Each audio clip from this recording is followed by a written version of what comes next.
Hello and welcome to this, episode 233 of Frame and Reference. You're about to drop into a conversation between me, Kenny McMillan, and my friend Johanna Coehlo, DP of the Pitt. Enjoy.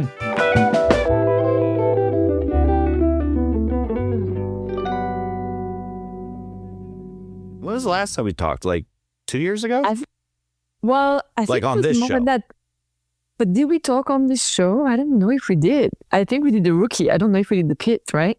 Oh, yeah, I meant mine. Yeah, we did the Rookie. Yeah. We did the Rookie. Yeah. Oh, you mean like you show? Yeah, I was like, I don't think we Yeah. did the Pitt together. No. I don't think so. Yeah, so that was 2022. Okay. So that was like 4 years ago. That doesn't... Well, I guess I've seen you since then. I was We- like, we that get- feels we- like last year. We're going way back, Kenny. Yeah. Okay. The also significant, not upgrade in the sense of like the show's better, quote unquote, but the amount of attention you guys have gotten for this show. I know some people who've seen The Rookie. I feel like everyone's seen The Pitt. Yeah, definitely a difference of audience in terms of how large the audience is, which was unexpected. I mean, we loved the show when we were making it. I mean, we loved the script. We loved what we were doing on set, but we had no idea that another medical drama like this would get so much attention in 2025. You know what I mean? It was, especially with the qualities of shows that are out there, we really didn't think it was going to hit that way. So very blessed and very happy to get to do stories that people care about and like really want to watch and participate and interact with, and that's the best you can ask really in your craft, is doing something that is important to people. So that feels good. Yeah. Well, and it's also too like hopefully everything you make you like, but on one hand you don't make it so that people will be like, oh, what a good job. But when people do say, oh, what a good job, it's like, yeah, I liked it too. It feels nice. Absolutely. And you're right. Like I enjoy everything I do, any different content, that the way it hits, so it doesn't hit.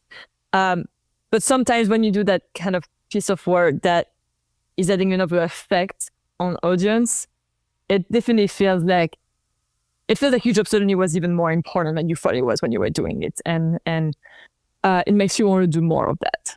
Yeah. Yeah. Why do you think like this style, because like you said, there's a bunch of medical dramas.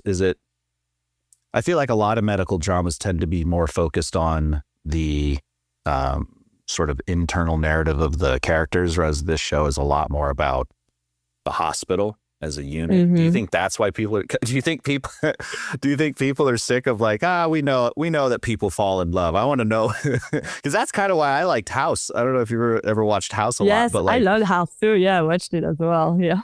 Yeah, obviously Hugh Laurie's character is great, but I didn't necessarily care about the interpersonal relationships. I was like, I want to know what the story of the week is, Yes, that's so true. I think there's a few elements in the Pitt that made it feel different.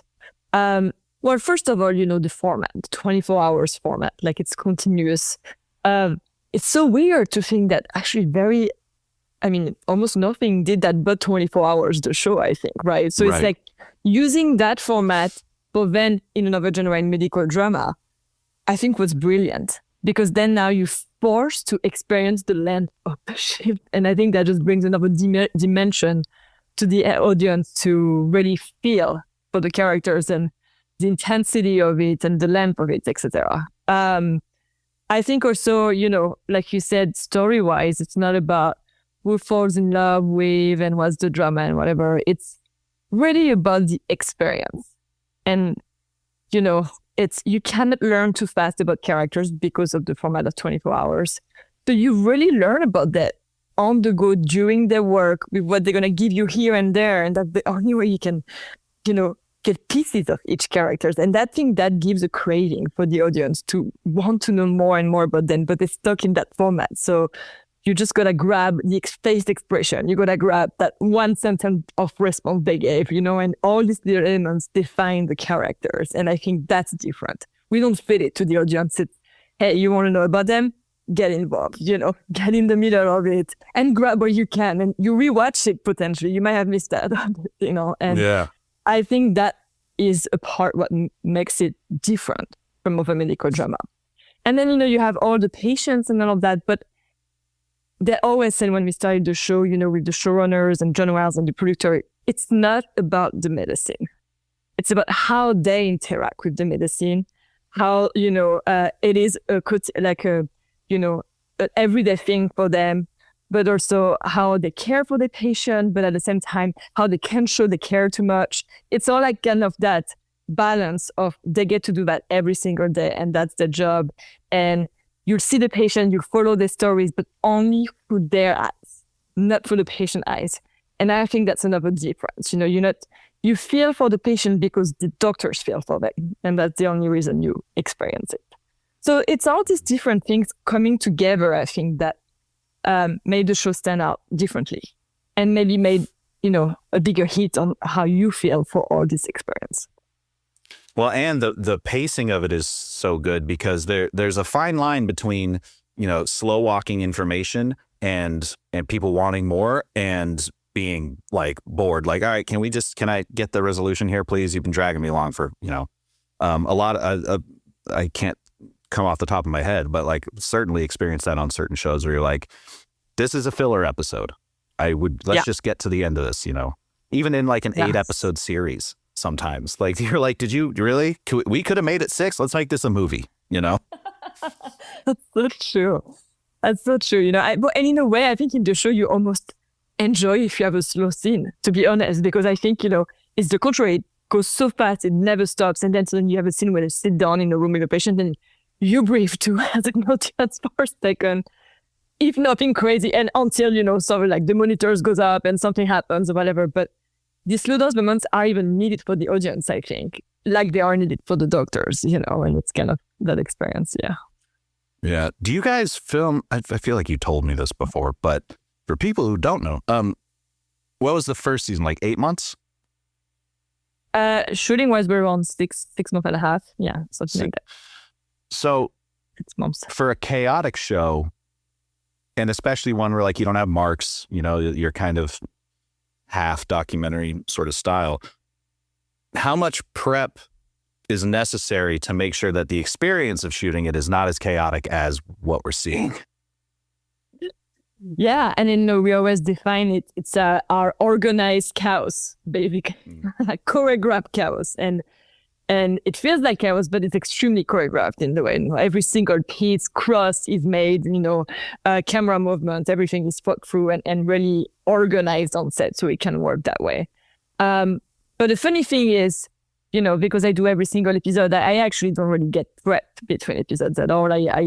I'm just part of the shoot constantly, and I think it's almost needed for this because of the continuity of it. So I remember everything we did, how we shot it, tracking it, because we also shoot in order, which is very helpful for many reasons on the show. So, day 1 of episode 1 would be scene 1, 2, 3, 4, and then the 2 would be, 5, 6, 7, 8. So as much as we can, and it's pretty accurate on, that order like this.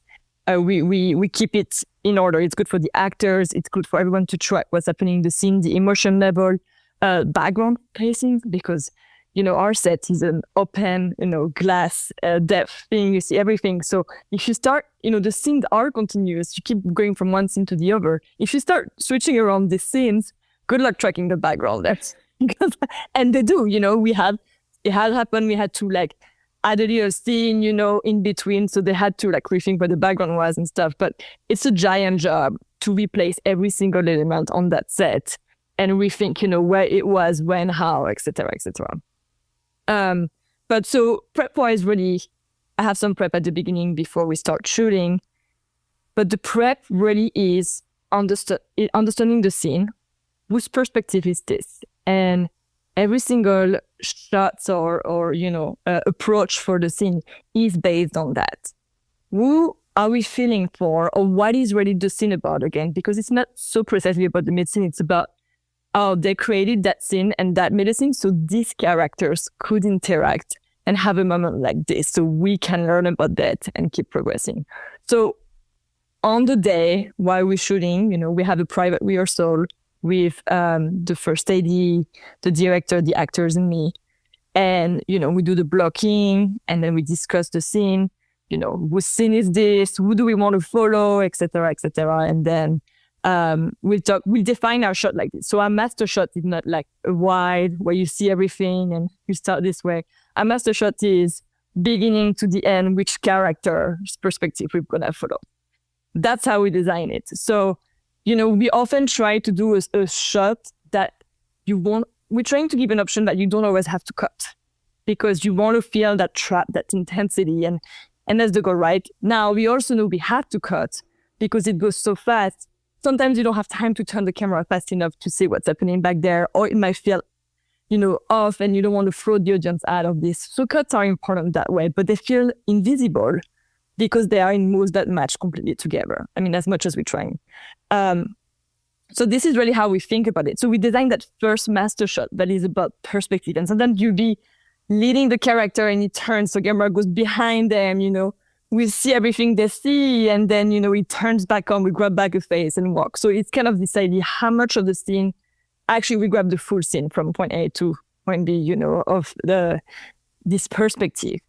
And when we do that, we always think about the reverse. So if I move the camera that way, sometimes the front and then in the back, I have to think all the way around how we're going to do it on the reverse, because you have to keep the line between people talking so it doesn't throw the audience out, Even though the camera keeps moving, we're trying to track eye line and whose character is important to who. And so we think about all this thing as a puzzle, really.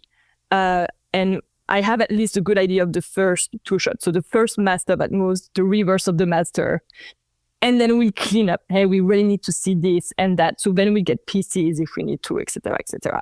This is more for shots that are moving through the space and all of that. We'll approach trauma scenes a little differently, still in the perspective aspect, but, it will be more around the table. So you might not be able to move as much, et cetera, et cetera. But in the general idea, that's how we approach it. And so after we bring everyone, we show them the scene, and then we talk with the operators about the shots we want to do.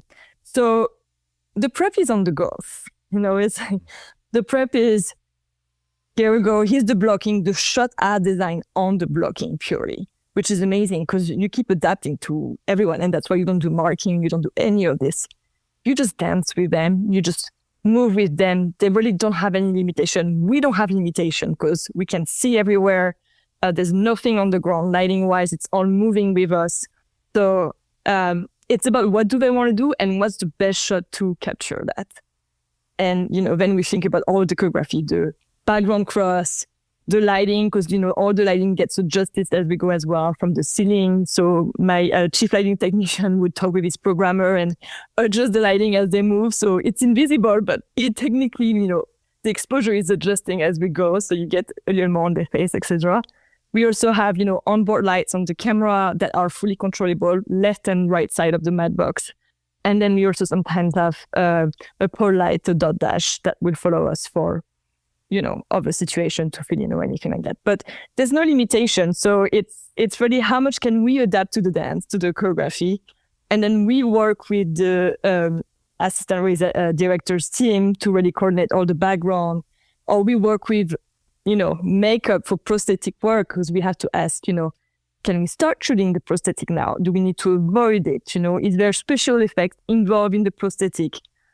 Because in that world, again, of feeling like everything is continuous, we want to make sure that we can show them what they're doing in the prosthetic, go back to them.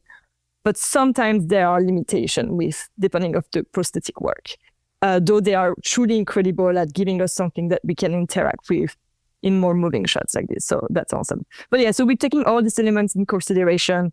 Again, that's a puzzle that really is done in private rehearsal. So, sometimes they're pretty short, sometimes they're pretty fast. But basically from the showing to the crew to us shooting, we often are within 15, 20 minutes. And that goes pretty fast. So we're shooting about, between 8 and 10 pages a day in 11 hours or less. Yeah. So who is it then?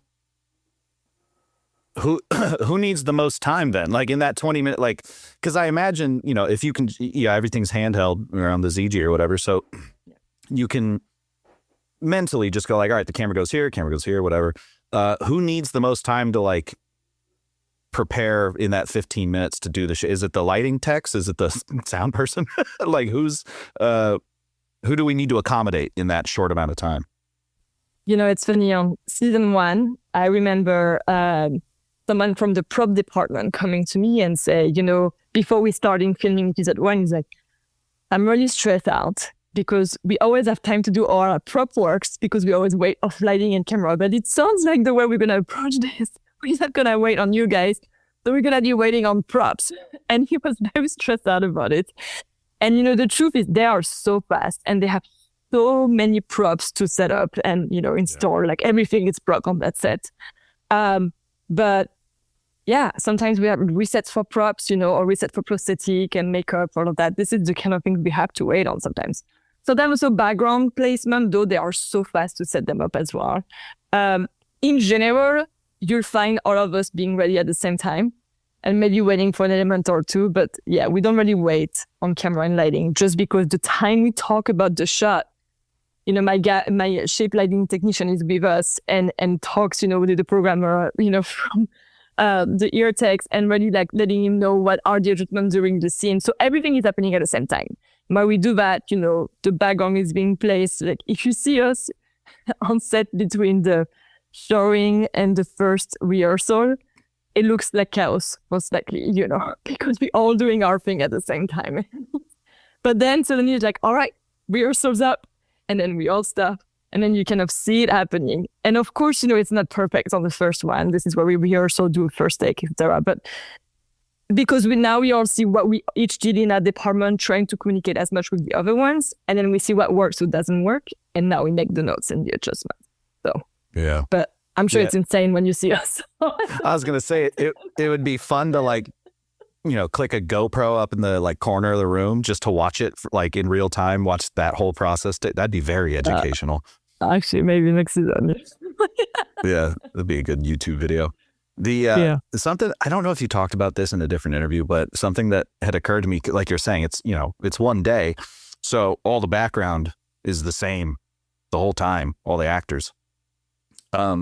Do they come up with their own little micro narratives and stuff going on in the background, or are they just kind of all right, you walk to there, then you walk back? Do they get to be their own little characters for the season?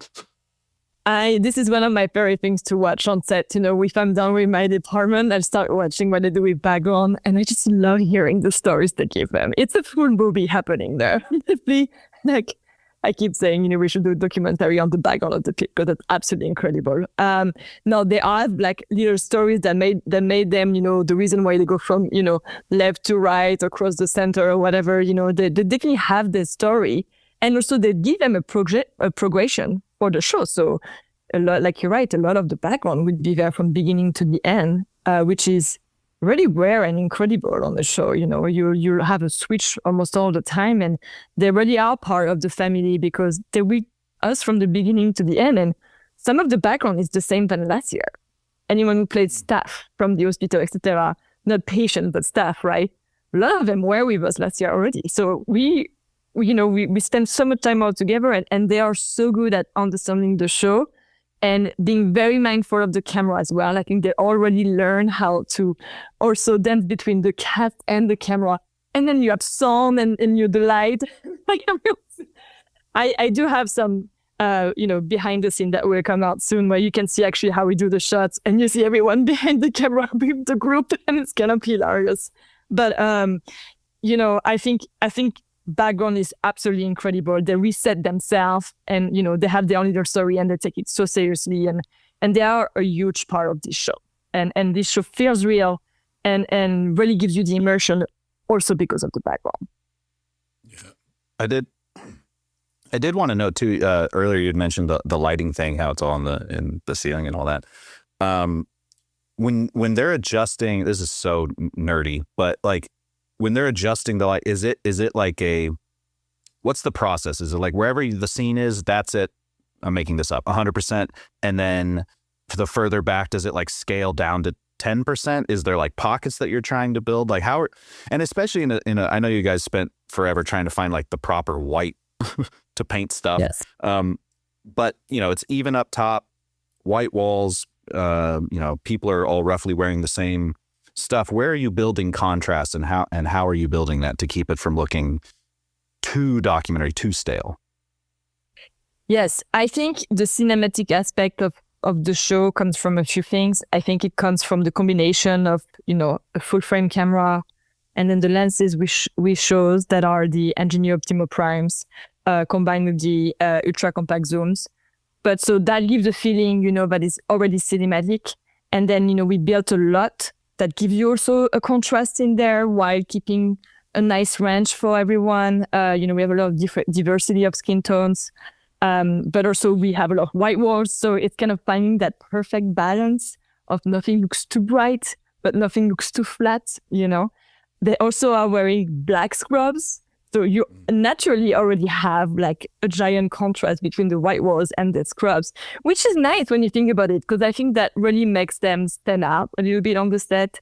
And I think that creates natural contrast. Now, lighting wise, a lot of our lighting are the trophers we have built in the ceilings, and we control everything. It's our own LED strip lights. It was Cush lights we're using. And, so everything is like bi-color controllable, though we keep everything perfectly white balanced. I think we're shooting at 4,000 Kelvin, and that's also what we have in camera. For the lights are also at 4,000. And so the idea when we design a shot and then move forward, for example, Keelan Garofers, my chief lighting technician, will raise all the lights forwards, right? So then when you film them, forwards, you have more fill coming in because it's so toppy. Ideally, it's deeper and more standing back that way. So that helps you feel like everything that way. So if they move forward, it'll adjust the exposure of each light, as they go and kind of follow that choreography that way. Now, sometimes, again, with diversity of skin tones, we are mindful of who's under these lights. And, some of them are really going to need more than others. So we're trying also to be careful that if there's two people working, maybe a side we have more light and the other side a little less. It's really taking care of the skin tone we're dealing with, where they're moving and where they stop.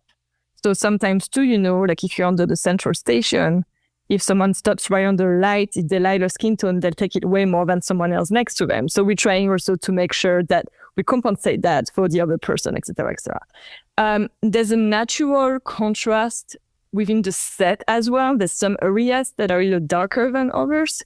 Though funny enough, we embrace them, but sometimes there's a tendency for blocking where the actors end up in the dark corners, and that became a little bit of an issue for us this time. And again, we don't want bring to in the dash. Well, and we bring in dash, but then it might look too different and jarring. So we ended up actually kind of within the first season and the second, changing a little bit the lighting on set, adding some lights when they were not, but we're able to keep them very low and still keep that contrast. And sometimes, again, we did keep it darker corners, so it gives you that natural contrast feeling. But it is a lot of little elements that way, and we've embraced contrast in some scenes than other. If they are really in the ER working, the truth is in a natural lighting environment of an emergency room, you would have kind of lights everywhere filling in, and you would feel intense that way. And then they might have a more intimate scene with a patient, and then you get more contrast there. And a lot of set elements helps you getting that contrast. So if you have curtains, it might block the light a little bit, on the wall. Or we use a lot of the headboard lights over the beds too, to fill in. So sometimes there will be more like a wraparound, et cetera, et cetera. So I feel like for specific scenes that are more quiet or dramatic, we'll be able to have a different kind of lighting, just because naturally with the environment and the elements of the room, you'll get that as well, but we embrace it more. Yeah. Do you, with and you can, I saw, you talking about the matte box lights, when you get up real close, you can obviously very easily dictate is that me? Oh. I thought you were getting a phone call. My phone decided to jump into my headphones. Hold on. Oh. Hello? Are you there? Me, or do you phone Okay, call? good. Yeah. No, yeah, the phone took over. Okay, sorry. You can control easily the contrast when you get up close, just turn one on, and then at least you've got one side looking nice. And these onboard lights have been so helpful, especially, with just right over the shoulders a lot of time. This is really part of our visual language. So like you're saying, wherever we are on which shoulders, we can decide which onboard use, because you don't want to just light the back of the person. So you use the left one, right? And then you get a little more of a wrap than on the face, etc. So we've actually upgraded our onboard lights on the Matchbox in season 1 to season 2. We made them a little different shape. They used to be rectangle. And, we realized that we're doing it. Sometimes you want it to get a little less on the back of someone. If you needed both for intensity, then you would get a little bit on the back of the person. So we designed then these little shades going on there, I customized them. And so we ended up designing something way more permanent for season 2. Now they're round.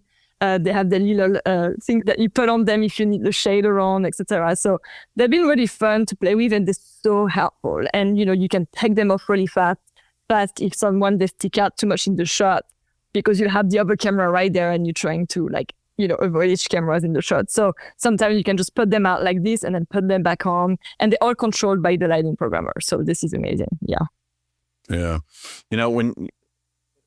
When picking a lens, because you're only using ostensibly the one, obviously, I guess 3, but what made you gravitate towards the Angenieux over anything else? Because that's like, if you're just defining the look of a film or a show, usually it's like, oh, well, you have a whole selection. You picked one. Was that a hard decision, or were you just like, oh, I like the look of that, we'll go with that. I enjoy that one? I actually did a lot of testing. I tested a lot of primes and zooms, and there was a few requirements I was looking for.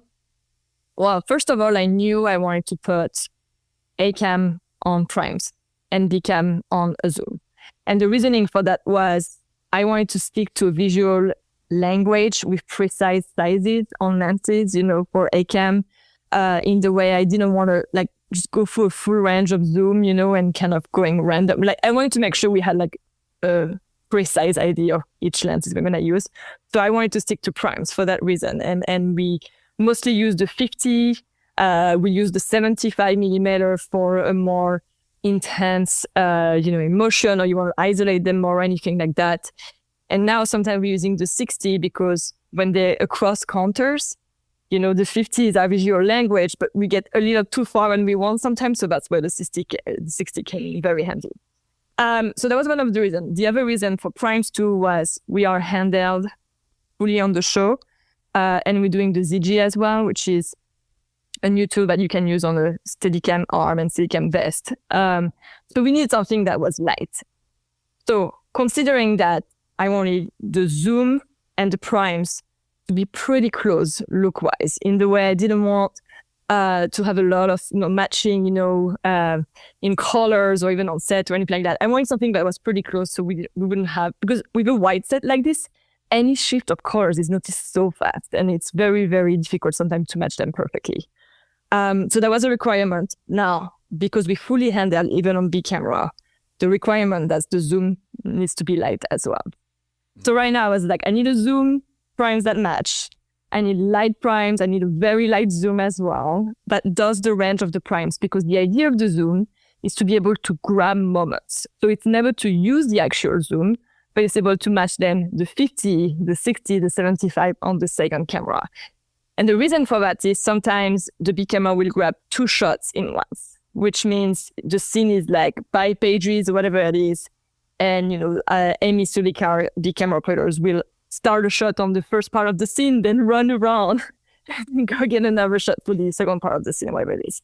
So I needed to be able to switch prime without switching primes, if that makes any sense. And so that's where the zoom came handy. There was this decision. So that actually limited right now already in the testing, that weight, the matching part already limited a lot. And then, I ended up, I think, being between the Angenieux and another type of lenses. And I went with the Angenieux because I loved how they look on different skin tones.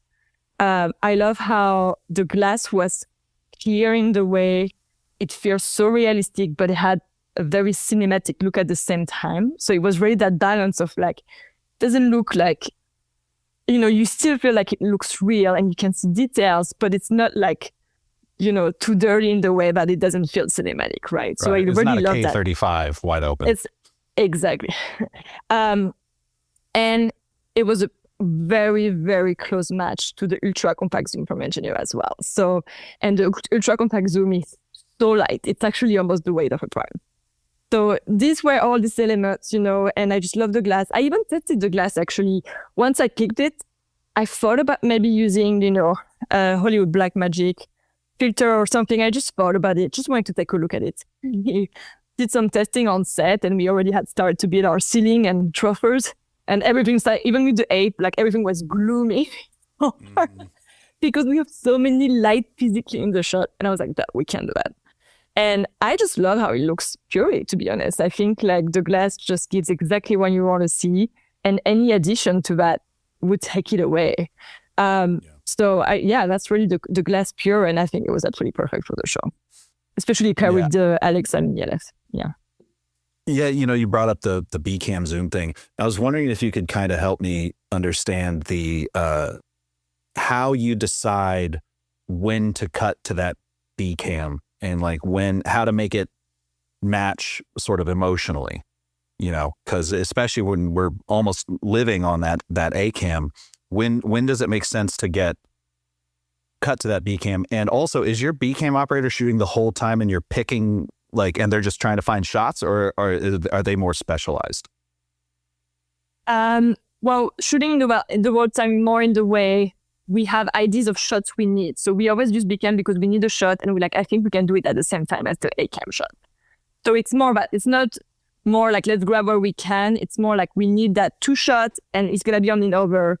So let's have you she would hide somewhere and come out and get that 2 shot. So we don't have to add another setup because again, that's the thing. We have a very tight schedule, lots of pages. We don't want to have the actors because they do the full scene entirely every time. We don't want to have to do that too many times. So she's able to come get other shots we needed without having to add a setup. That's the way we're thinking about it. She doesn't shoot all the time. So the situation like where the A camera is really going 360 and multiple times. And, there's just nowhere for her to come in and hide or anything like that. So then we won't use her. Or sometimes we just don't need another shot. Like we've been in situations like, no, we don't place B cam just to place it. It's like, do we want that shot? And sometimes like, no, that 2 shot doesn't make sense because they're too spread apart and doesn't give us anything. So we're not going to get her doing that. Sometimes she's been in a situation where, we have multiple characters. And so she's able to, we need multiple cameras for someone is over the shoulders of someone and she's doing over the shoulders because it's a double perspective to that person or whatever it is. So she'll go do another over the shoulders at the same time. But same thing, she might not be able to follow the full move. She might have to come in at specific points. If you're in a room with a patient or even in a trauma scene in the trauma room, he'll often be here for the full scene because then you're really placing 2 cameras and getting, perspective at the same time as much as you can. Again, to avoid like multiple setup, or if you're working with prosthetic, you want to make sure to get as much of the prosthetic as you can before it gets damaged because it's overused, etc. So this kind of scene she'll play full scene because they have more similar shots between A and B. Yeah. I just looked down at my notes and I forgot I screwed up a lighting, or I didn't screw up, but I forgot to ask a lighting thing, which was because it takes place in the whole day, but you're in a windowless room, are you adjusting the lights to show us what time of day it is? Or are you just rocking that 4,000 all day and you're like, they'll know because it's episode 5? That's a great question. The ceiling lights are the same, the whole show. And, there was a conversation about it on season 1. We did a lot of research. We talked about 2 real hospital and emergency rooms. And I asked them, what happens at night? Do you guys keep exactly the same lighting? Would you adjust the lighting? And they're like, if it's in the emergency room, we would never dim down the lighting or adjust it because you need the same lighting all day long. It's 24 hours. So they said they would do that on another floor, like if that is not busy, but the emergency room doesn't dim, doesn't turn off. So we stick to that rule. And I thought that was very important. So it keeps that realistic feeling. Now we have very few windows that give on the outside world on our set.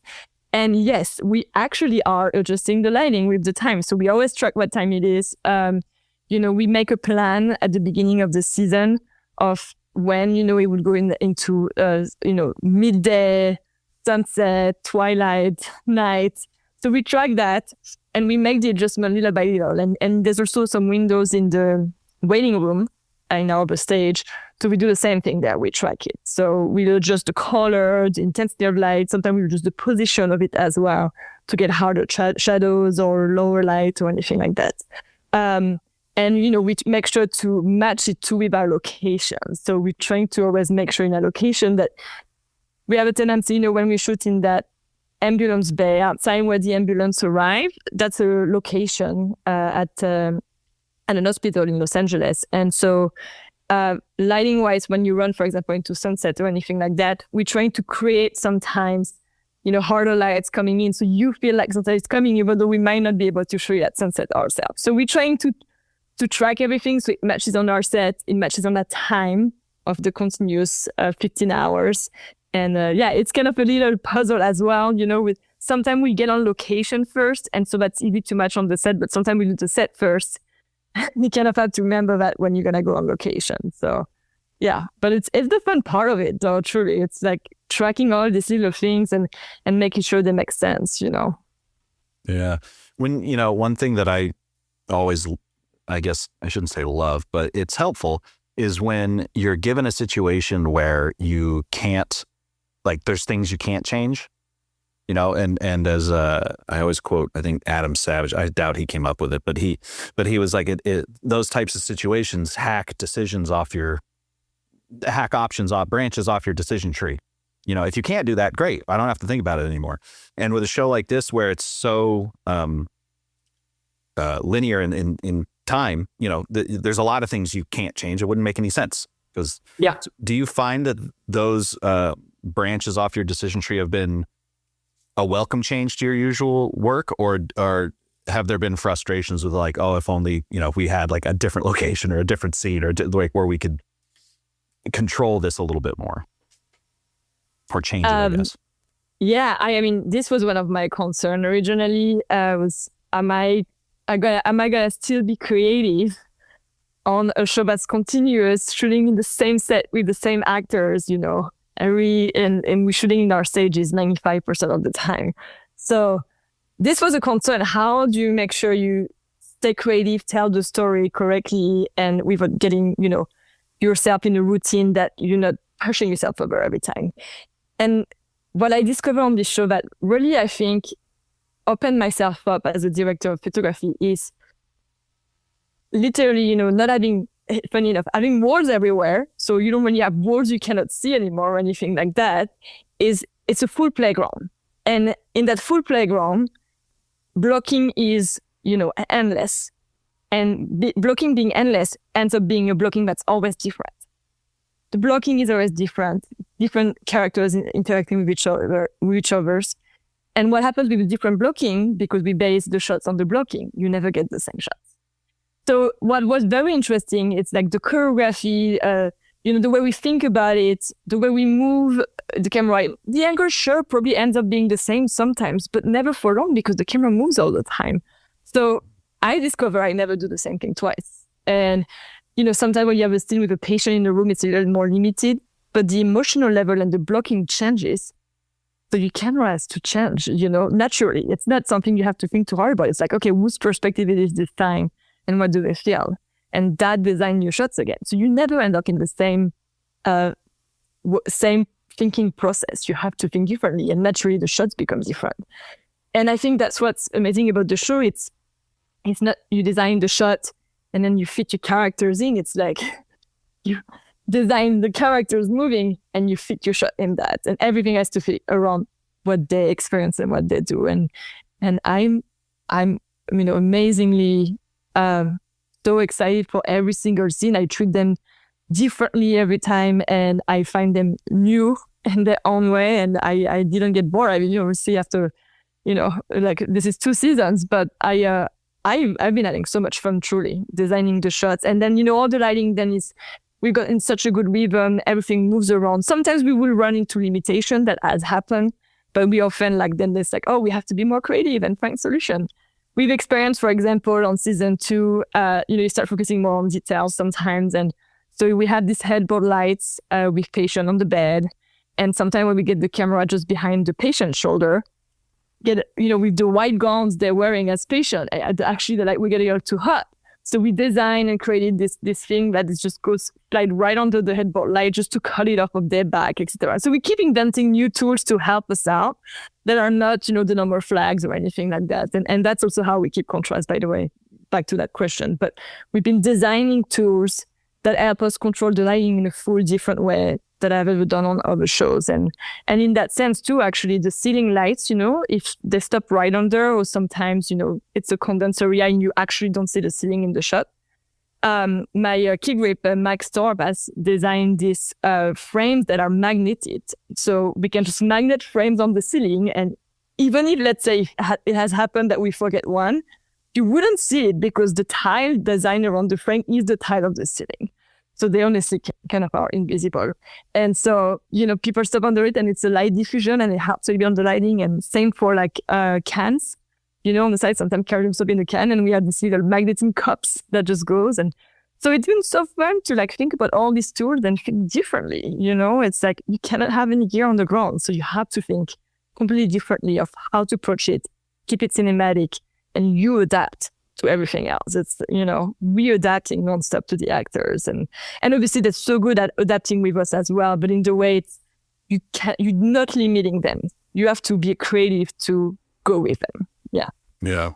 Yeah. The problem, I've said this a bunch, but the problem solving of cinematography is oftentimes the most fun. And I imagine when you're in a situation like that where you constantly are problem solving, but it's like a similar problem. It doesn't reach the level of annoying and stressful. Like doing documentary, a lot of times, annoying and stressful, more annoying is when you're going to interview someone and they're like, well, this is our conference room. That's where we do interviews. And you're like, no, not the conference room again. Is there a window? No. Okay. Yes. Yeah, when I was reading about those 3D printed thing, I got this is 3D printer right here, and I need to find a space for it. I don't. It just lives in the middle of my office. But I've been printing all kinds of little solutions. A lot of times it's cable management. But when I had read about that, I was like, shit, I should steal some of these ideas. I remember I was talking to the guy who shot The Office.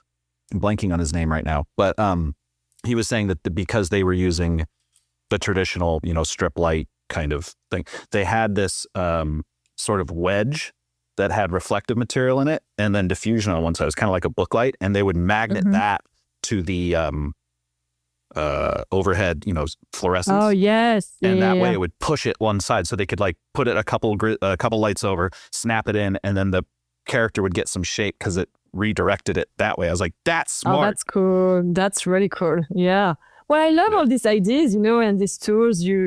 It's again, I think that's the exciting thing, to do something different that pushes you to do something that you're not used to. And that's where the creativity goes further, right? You have to innovate. You have to do things differently. And I think that's the exciting part as well. You just keep pushing yourself in another direction that you're used to. Yeah. Yeah. Does your background in science help this at all, or is that taking a backseat and you're just full cinematography brain? I am sure it's been helping. I mean, I think there's so many things that are science to understand in cinematography. Just exposure, lighting, colors, optics, all of that is science. And we live in science constantly to make the art. So, I mean, in cinema at least. So I feel like it's definitely been helping. I think a lot. I love science. I mean, I love when I was doing science. I was a very good science student, but I love art and I love stories. And I think cinematography was the perfect combination of all of this. Because I think you need both. I don't think you need both. I think if you have both, it's helping you in a way, But then you can just have crew that really, is here to support you in the things you don't know, etc. But I like to understand. And I like to have the idea and then go find the science to make it happen. It's not more like I have the science, so I'll make it on that idea. It's like, all right, what do we want to do? What's the creation? And I think that's the hardest part. The hardest part is to get the good idea.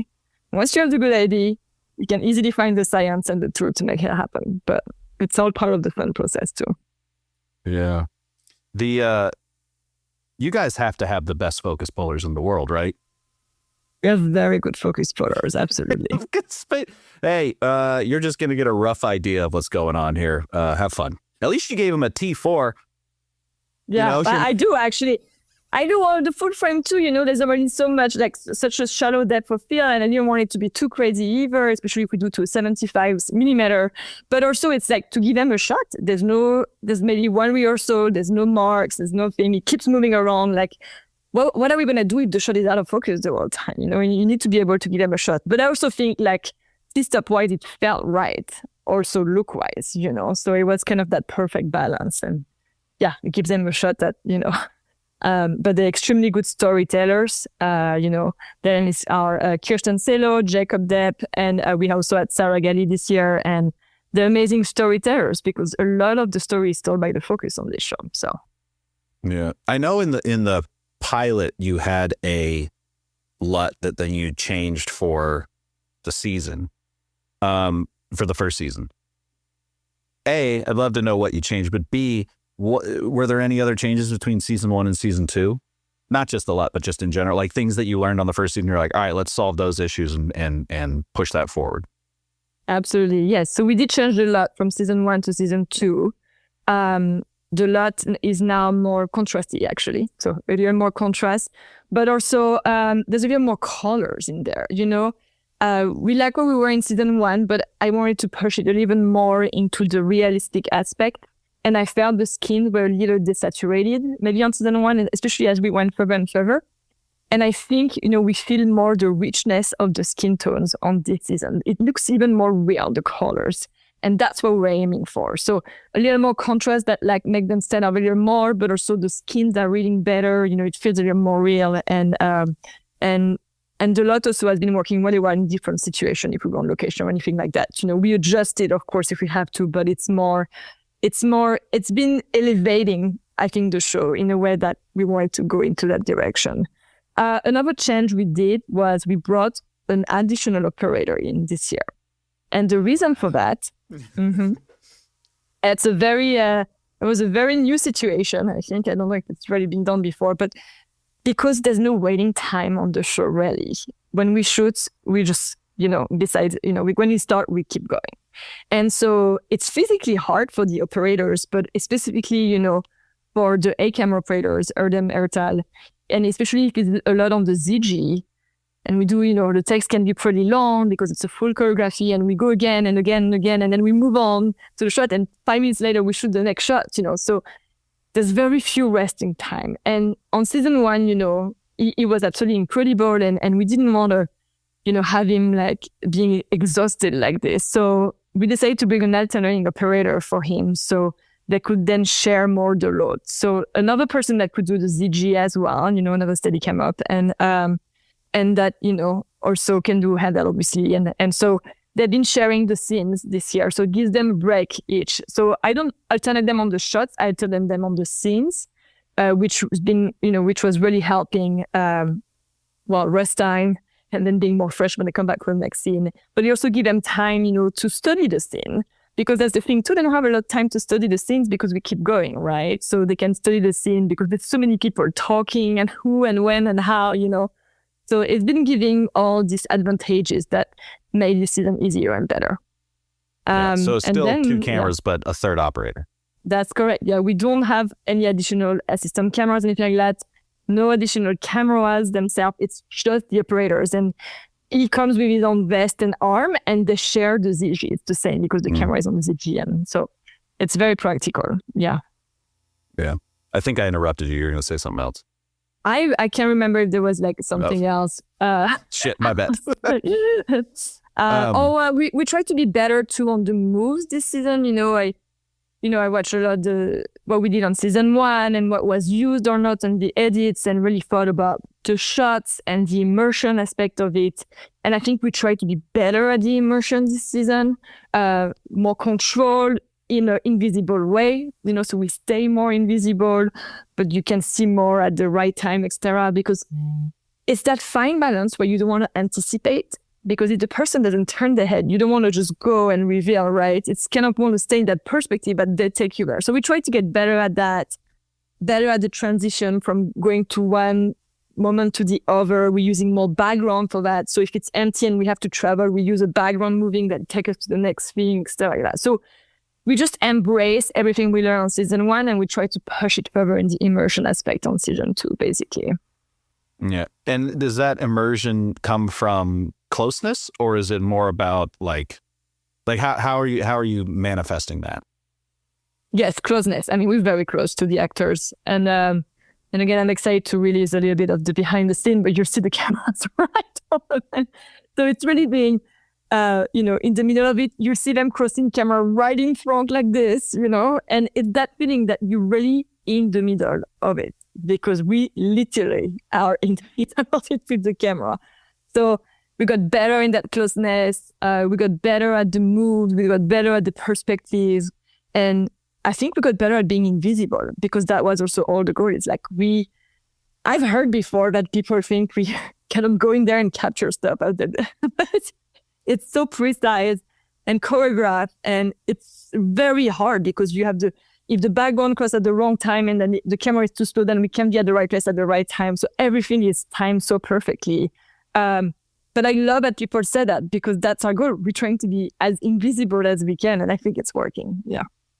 Yeah, people think that you're actually filming something. Man, it must be hard to shoot real life. And you're like, no. They think maybe we're just grabbing things in there. Yeah. But hey, I take that as a compliment. Yeah. In that vein, as someone who's pretty much exclusively a doc DP now, is there anything you've learned on this shoot that might apply to documentary work? Never had this question before. I think that's very interesting, because it's more, I did have a dog background and I tried to bring that into the Pitt actually, but now thinking the reverse, I haven't thought about that. Very interesting. I'm sure it's hard because it's so choreographed. You don't really have a chance in dog to choreograph like this. But maybe I think better instincts. I would say, and it's funny because I'm not operating on the show, right? So I'm just watching the 2 monitors, but I know the set so well that I can tell exactly if they need to go here more right or left or forward, and I can tell where the contour is and all of that. We know the space so much at this point. I think in doc, what I would take out from this is being able to have like my ears and my eyes maybe further at the same time, scan more the room while maybe I'll be filming in the doc, so I can grab things better and faster that I might not always have noticed before. I think there's a self-awareness for the space and the people feeling the space a lot with the show that I would probably take in the documentary with me. Yeah. Well, and I'm also thinking like the team I work with primarily now, because it's like the same people, but different movies. They have a certain style that they like, which it's not like the Pitt, but a lot of dirty frames, a lot of not traditional kind of doc coverage. Yeah. And I imagine that doing a show like this kind of teaches you like what is a good dirty frame versus one that's like kind of just there's something in the way, Well, absolutely. I think there's something dangerous about that on the doc though, is that, our actors are trained and background are trained now with being aware of the camera. And if you're that close on the dock, I think you're taking a big risk that they're going to keep hitting, you guys going to hit each other, that's the only thing I would be worried on the dock, is that people that are not used to cinema or filmmaking might not, have an awareness of camera. And if you're too close, it might hit you. Yeah, that's the only tricky part, I think, if it's not trained. The big one I've actually found is that at least what I've been doing is that the subjects are too aware of where I am, and I'll try to like go getting over the shoulder, and they always go, "Oh, my bad," and get out of the way. I'm like, "No, stop! Like, just stay, ignore me." Everyone's trying to clean the frame up. I'm like, I can, yeah. I have a Patreon now, and there's 4 people in it. But I try to let people ask questions. One person did have a question about, a lot has been said about, everyone wears scrubs so that you hide. But wearing a uniform of any form, kind of even the way that you dress when you go on set for a more traditional film, you've got your puffy vest or whatever, you've got your favorite shoes, there's kind of a psychology to the way you dress.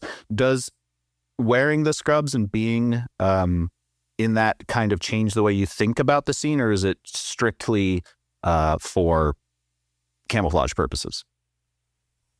I think the idea of scrubs was for camouflage purposes, originally, which we did have situation where we catch maybe one of the grip that's putting a camera in the reflection, but you think it's just someone passing by, because they're in scrubs as well, which is, I think it's a brilliant concept when you think about it. Totally. Then I think it became a bit something else when I think about it. I mean, first of all, we all love wearing these scrubs, and it's kind of hard to imagine, but it's so comfortable. It has pockets everywhere, and you don't have to think every morning at 5 a.m. what you're gonna wear. So it's kind of awesome. We truly actually are enjoying the scrubs. Now, there's something else that's happening with it. Us wearing the scrubs and the whole crew is wearing the scrubs. And we have like different colors because there's different colors as well on the actual show. It makes a unity, like we all unify, together. So you can't really tell who's crew, whose background, who are the actors. I mean, I'm saying that, vaguely, but in the concept of it, we all look the same, And I think there's something that it brought all us together in a way we all felt in our special bubble and all felt like together and equal because we just all look the same. And we are used to see, we recognize each other in our scrubs. Like literally if you cross someone outside set in another day and you're like, oh, I didn't recognize you because they're wearing real clothes. I couldn't recognize you.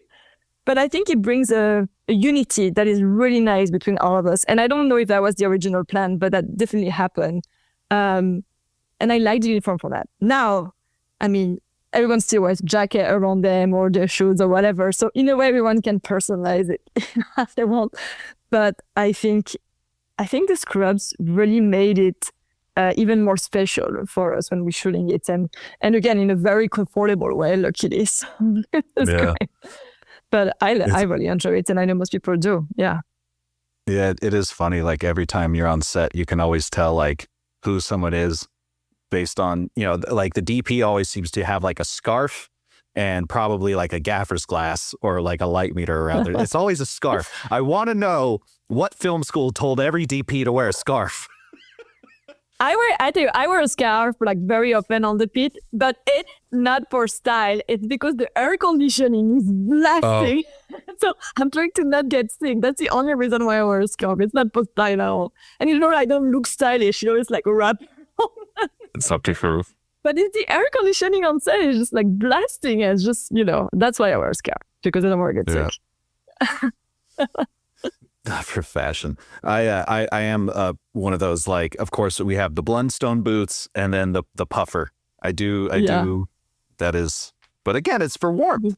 And also puffer doesn't get too warm, Yeah, that's true. That's true. Somebody said for that. Hey, we just discovered a thing that work, Yeah. Oh, here's a good question. The way the set is built and you're doing all the movement and stuff, is there a point in which you realize you've like that 180-degree line's moving everywhere? Like, do you care about it at that point? Or like, have you ever set something up where you're like, oh, that's actually going to be a confusing cut if we do go to the B cam or whatever? Or is it not really an issue? So it's interesting because, we always told like, don't care too much about the 180 line on the set because everything moves so much. The thing I really track is interactions. So, especially if you're feeling the shoulder of someone and, with the eye line going left or right or whatever, if it's two people interacting, I'm tracking that all the time. So the camera moves a lot and then it stops here and see that person. I'll make sure the reverse is on the correct side so you don't have everyone looking the same way, I think everything else doesn't matter as long as you feel the space, see the space. Actually, the audience doesn't get really confused, honestly. But people interacting is what you need to track. I think that would be extremely weird to have two people looking the same way and talking to each other. So that's the thing I track. So anytime there's an interaction between two people in a big movie, it can be multiple people, right? I track who looks where, how, when, and I'll make sure I match that on the reverse. Yeah. Yeah. A lot, obviously there's plenty of stories of production leaving LA, going other places, tax incentives, whatever it may be. You guys are shooting here in LA. Obviously for you, that's convenient. You live here. But was there a specific reason to choose to stay here? Or was it largely convenience for the crew? Was the stage that you guys were able to find, like what made you stay here? Hopefully for a happy I don't story. know if I had I don't know if I have the answer to that. They kind of told me what they were and I showed up, Yeah. I'm sure the fact, it's Warner Brothers television and we're shooting at Warner Brothers stages is probably one of the big reasons because, again, our show is 95% on the stages. So that's a reason. I'm sure they wanted to stay in LA because there's an importance of shoots to still happen in LA. All the main cast, some of the main casts are in LA. I'm sure there was so many reasons, but I'm sure being at Warner Brothers stages for a Warner Brothers television show is probably one of the reasons. I don't really have the answer. I'm sure they have their things and the higher up thinking, but that's what I think. Yeah. It had been a long time since I had been on a backlot, and then I shot this. Well, I didn't shoot it. I was on a various part of the crew for a Amazon commercial, and I forgot how nice it is to just park, walk to the thing. There's catering. Like there's always those trucks, you see the same catering people like every third day or whatever. Like that little, to your point about everyone wearing the scrubs and feeling like a community, like the support community on the backlots is something that is great. Yeah, I love that too. Yeah, it actually really puts you into a routine, and everybody is nice, especially on the industry. But we're very lucky on our show because, again, we're shooting 11 hours or less. And so we have the same hours because we are on stage. So we don't really have time limitations. So we'll start, at 7 a.m. and we'll be home by dinner. And that's amazing. You get to actually have a life with your family and stuff. And that's very amazing opportunity. And you don't have Fridays and any of that. It's a nice rhythm and people are really happy, truly. I wish there's more shows like that in LA. That would be nice. Yeah.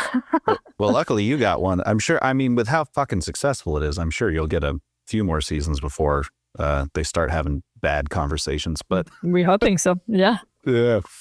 I don't know if I had anything else. Oh, that was one. Well, we can end with this. For the flashback scenes. When you were talking earlier about diffusion and stuff like that. Why go diffusion and overexposure over sepia grade? Like something. What made you think that was the move to go versus something perhaps more stylized? Yeah, so the flashback, and that was for season 1. We actually didn't have that on season 2, but right. Yeah, season 1 we did use diffusion filters, and we went pretty heavy on them. I think we used a 1 and a 2 stack together.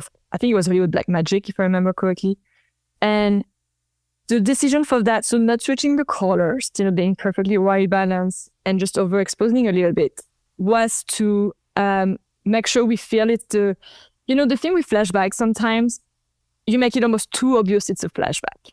And I think the idea here was we're not trying to confuse them, but we want the audience to feel we are in the same space because we are in the same space. That's what they live in the same space, 5 years ago.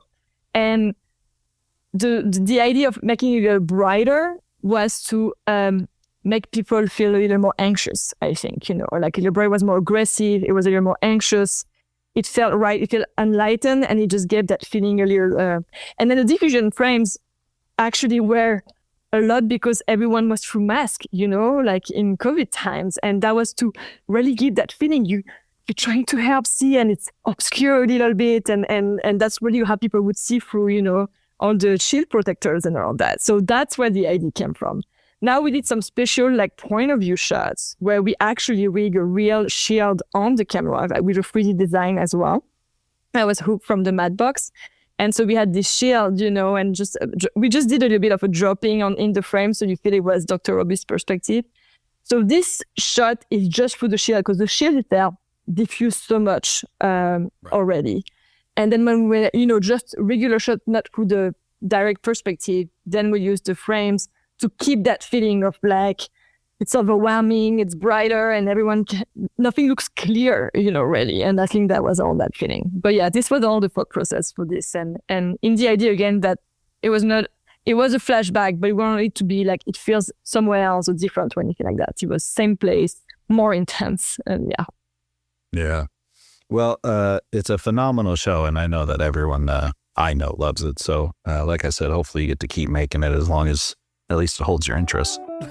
We hope so too, yeah. Frame and Reference is an Owlbot production, produced and edited by me, Kenny McMillan. If you'd like to support the podcast directly, you can do so by going to frameandrefpod.com and clicking on the Patreon button. It's always appreciated, and as always, thanks for listening.